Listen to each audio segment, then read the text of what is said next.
Halo traders, kembali lagi bersama saya Muhammad Fojiksan di channel Foji Trades. Kali ini saya akan mereview program baru dari Funding Pips. Mereka meluncurkan instant fundingnya mereka sendiri. Ya, lumayan murah loh teman-teman harganya. 10.000 account funded ya tanpa challenge cuma $99. Tapi apakah worth it? Saya akan mereview rules-rulesnya teman-teman. Jadi supaya teman-teman paham sebelum membeli akun dari Funding Pips instant funding ini. Oke, langsung aja kita mulai reviewnya. Let's go.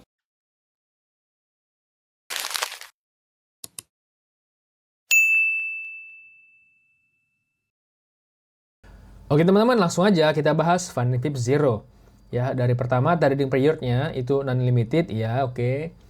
Kemudian minimum trading days-nya itu 7 hari. Tapi teman-teman, ini nggak hanya 7 hari ya, nggak hanya kita ambil posisi baru, itu sudah dihitung, enggak. Tapi ada syaratnya, nanti saya jelaskan. Kemudian di sini maksimum daily loss-nya itu 3%.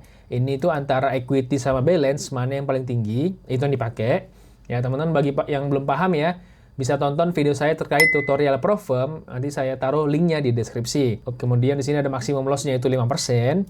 Nah ini teman-teman bukan statik ya, tapi trailing. Tapi trailingnya bukan sembarang trailing teman-teman, nanti saya jelaskan. Ya, kemudian di sini ada konsistensi skor itu 15%. Ya, saya harap teman-teman sudah paham ya terkait konsistensi skor ini. Nanti akan saya taruh lagi linknya di kolom deskripsi ya terkait konsistensi skor. Itu yang saya bahas di OFP teman-teman, sama aja ini. Oke. Kemudian di sini profit targetnya nggak ada, katanya ya teman-teman. Padahal ada ya, nanti saya jelaskan. Kemudian di sini leverage-nya 1:50, ini untuk forex ya. Kemudian untuk indices itu 1:20, metal atau gold 1:20. Kemudian reward-nya itu teman-teman kita bisa payout bi-weekly atau 14 hari sejak kita trading pertama kali. Dan payout-nya itu 95%, besar ya. Karena memang mantap nih teman-teman untuk bagian profit split-nya. Oke, kita bahas rules-nya teman-teman.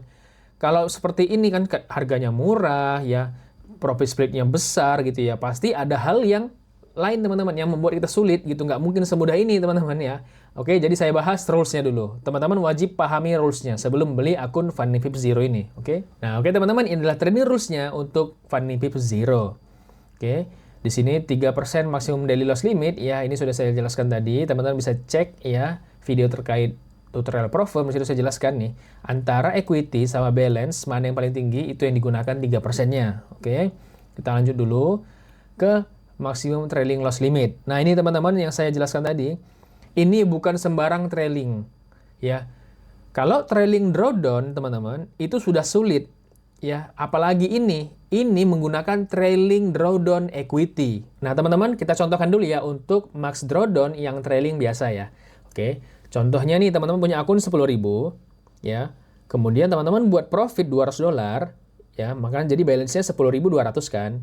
Nah, max drawdown-nya barulah nih naik dari 9.000 jadi 9.200 gitu. Sama-sama naik 200 nih ya. Sama-sama naik 200. Nah, enaknya itu adalah dia cuma naik kalau kita sudah close posisi. Paham ya? Nah, sedangkan yang equity ini teman-teman, trailing equity dari Funding Pips Zero ini teman-teman, ini sangat jahat. Saya bilang gitu aja. Kenapa? Misalnya teman-teman punya akun 10.000, ya, kemudian punya floating profit 200, jadi ini belum di-close teman-teman. Masih yang floating aja gitu, masih floating, yang kita belum tahu kapan kita mau TP, kapan kita mau itu akhirnya bagaimana gitu ya. Apakah itu BEP atau malah take profit gitu ya. Jadi contoh ini teman-teman, 10.000 punya floating profit $200, max drawdown ya teman-teman sudah naik gitu. Beda sama yang tadi. Kalau tadi harus di close dulu baru naik. Kalau ini enggak teman-teman. Jadi equity-nya itu baru equity aja dia udah naik gitu. Jadi tadi karena kita sudah equity-nya $200 profit ya, floating profit, dia naik tuh jadi dari 9.000 jadi 9.200 gitu. Nah, terus karena tadi masih floating $200, rupanya teman-teman itu hit BEP kita. Jadi itu balik ke 10.000. Nah, tapi max drawdown-nya udah trailing tadi, jadi 9.200. Jadi dari awalnya tadi kita punya profit, punya max drawdown 10% atau 1.000, di sini kita cuma dapat 800 sisanya. Padahal awalnya 1.000 kan, tapi karena tadi kita sudah pernah sempat menyentuh $200 profit, max drawdown-nya naik $200 juga gitu. Makanya ini sangat jahat teman-teman ya. Nggak cocok, nggak bagus lah menurut saya gitulah. Ya. Karena tadi belum apa-apa kok udah naik gitu. Kalau trailing drawdown oke lah ya, karena dia sudah di close profitnya gitu. Sedangkan ini belum, masih equity, dia sudah naik. Nah, semoga teman-teman paham ya terkait max trailing drawdown equity ini ya gitu. Kalau belum paham bisa komen lagi di kolom komentar ya teman-teman. Dan jangan lupa teman-teman untuk di like ya videonya ya, jadi supaya semakin banyak orang tahu terkait ini gitu ya. Oke.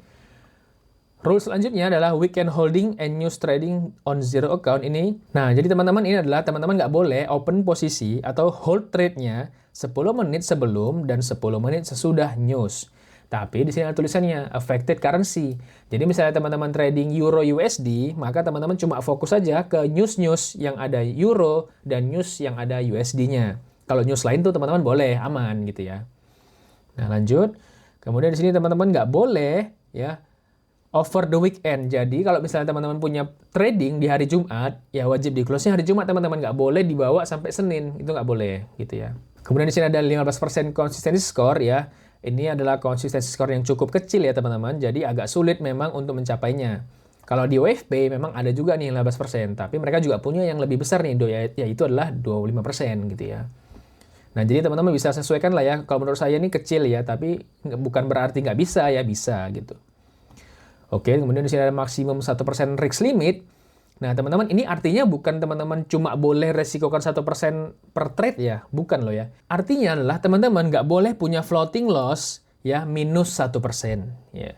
Jadi misalnya teman-teman punya akun 10.000, ya teman-teman nggak boleh ada tuh namanya floating loss minus $100 tuh nggak boleh gitu ya. Jadi saya sarankan adalah teman-teman resikonya itu adalah 0,5%. Jadi kalau dia floating pun itu nggak akan sampai minus 1% kan gitu. Oke, lanjut. Nah, ini tadi yang saya bilang teman-teman adalah 7 minimum profitable days.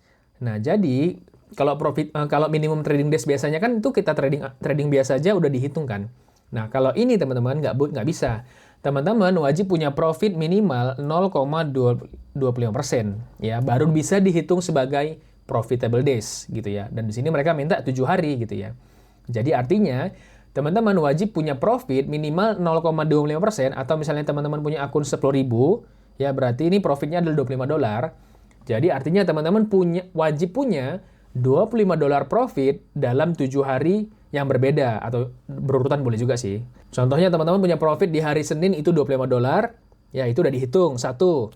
Misalnya hari Rabu $25 lagi, berarti dihitung lagi 2 gitu ya. Jadi nggak mesti berurutan, yang penting teman-teman ada satu hari $25 minimal itu sudah dihitung. Oke. Dan ini teman-teman ya, wajib teman-teman memenuhi ini teman-teman, 7 hari ini. Kalau teman-teman nggak memenuhi 7 hari dalam 30 hari, ya, maka teman-teman akunnya bakal di rule violation, atau teman-teman akunnya bakal di breach, gagal gitu ya. Makanya wajib punya profit $25 minimum ya sehari, dan itu 7 hari yang berbeda gitu ya. Nah, oke teman-teman, inilah rules-rules yang teman-teman perlu pahami untuk trading di FundiVip Zero ya. Menurut saya teman-teman, rules-nya ini sangat sulit, sangat menyulitkan trader ya, apalagi yang bagian ini teman-teman. 5% maksimum trailing loss limit by equity. Ya, ini sangat sulit sekali. Nah, oke teman-teman, lanjut kita akan bahas payout rules dari FundiVip Zero. Nah, teman-teman, kita bisa payout ya 14 hari sejak trade pertama kita ya, dan dapatkan 90%. Ya, wajar ya teman-teman, profit split-nya gede sekali. Kenapa? Karena rules-nya aja sulit sekali gitu ya. Lanjut. Nah, di sini nggak hanya itu teman-teman. Teman-teman wajib memenuhi consistency score 15%. Ya, bagaimana cara hitungnya? Teman-teman bisa tonton video saya terkait OFP ya sebelumnya. Itu nanti saya taruh linknya di kolom deskripsi ya. Nah, kemudian di sini adalah 3% safety cushion. Ini yang teman-teman. Jadi tadi mereka bilang nggak ada profit target kan? Nah, padahal ada, yaitu adalah the first 3% profit, artinya 3% profit pertama teman-teman itu nggak boleh di payout, nggak bisa di payout di sini. Nggak boleh di payout. Jadi ini nggak boleh di payout, tapi itu sebagai buffer atau safety cushion untuk memprotek akun kita supaya nggak kena daily loss limit. Jadi supaya teman-teman bisa payout, ya paling nggak teman-teman punya akun misalnya 4% gitu. Jadi 1%-nya bisa di payout. Atau misalnya 5%, 2%-nya bisa di payout. 3%-nya nggak boleh, karena itu sebagai buffer gitu ya. Jadi ini sama seperti instant funding teman-teman, yang dia itu wajib 5% dulu baru bisa payout. Tapi bedanya adalah kalau instant funding kita capek 5%, ya kita capai 5%, 5%-nya itu teman-teman bisa di WD. Kalau ini kita capai dulu 3%, itu nggak bisa di WD gitu ya, hanya bisa yang di atasnya gitu. Nah, bahkan kita sudah profit pun teman-teman, belum bisa payout gitu ya. Jadi harus memenuhi konsistensi skor dan juga memenuhi 3% profit tadi. Nah, kemudian di sini selanjutnya, biggest loss cannot exceed biggest win. Nih, misalnya teman-teman punya biggest loss ya, loss terbesar teman-teman di suatu trade ya, di satu trade itu misalnya $200. Nah, sedangkan profit terbesar teman-teman cuma $100. Dalam kondisi ini, teman-teman itu masih belum memenuhi syarat ini. Jadi untuk bisa payout, teman-teman wajib lebih besar daripada biggest loss tadi ya. Contohnya tadi kan biggest loss-nya 200 ya. Berarti teman-teman harus biggest win atau biggest profit-nya paling enggak 210 misalnya gitu ya. Intinya itu lebih tinggi daripada biggest loss-nya. Ya, ini masih bisa lah ya. Kemudian di sini ada on demand reward. Ini kalau teman-teman sudah hot seat, ya ini scaling plan-nya ya. Ini nggak usah kita bahas dulu ya. Karena ini mencapainya ini butuh berbulan-bulan. Lanjut inactivity. Nah, teman-teman wajib ambil trade sehari paling nggak dalam 30 hari. Supaya akunnya nggak disuspend ya atau gagal gitu ya. Nah, untuk IP address, teman-teman nggak usah khawatir ya, selama teman-teman itu tradingnya itu masih di Indonesia, ya itu aman aja ya di sini. Nah, tapi kalau misalnya teman-teman misalnya pindah lokasi, misalnya ke Malaysia gitu, nah, dan teman-teman trading di Malaysia itu, nanti kan bakal berubah tuh IP-nya. Nah, mereka bakal minta untuk verifikasi dan merequest bukti, ya seperti tiket pesawat, paspor, dan juga live video gitu ya. Makanya, saran saya kalau misalnya teman-teman lagi liburan gitu ya ke Malaysia atau ke luar negeri, nggak usah trading dulu lah daripada ribet seperti ini gitu ya. Oke teman-teman, sekian review dari FunnyVip Zero. Kalau menurut saya nggak akan rekomendasikan FunnyVip Zero ya, karena tadi memang teman-teman rules-nya itu sangat-sangat menyusahkan ya. Dari mulai konsistensi skornya ada cuma 15%, ya nggak boleh floating minus 1%, harus ada profitable 7 harinya gitu ya. Kalau nggak bisa itu bakal gagal akunnya gitu ya. Ya, seperti yang saya jelaskan tadi teman-teman, gitu ya. Intinya ini sangat sulit ya. Jadi wajar teman-teman, wajar harganya murah dan profit splitnya tinggi ya. Karena tadi rules-nya sangat sulit. Oke, saya mending challenge lah daripada seperti ini gitu ya. Atau beli OFP aja gitu ya, karena lebih mudah. Oke teman-teman, jika ada pertanyaan bisa komen di kolom komentar dan jangan lupa teman-teman di like dan komen ya. Supaya banyak orang tahu teman-teman terkait FunnyVip Zero ini. Kalau ini nggak terlalu bagus gitu ya program barunya ini ya. Semoga ini mereka lebih diperbaiki lah ke depannya gitu ya. Oke teman-teman, see you in the next video.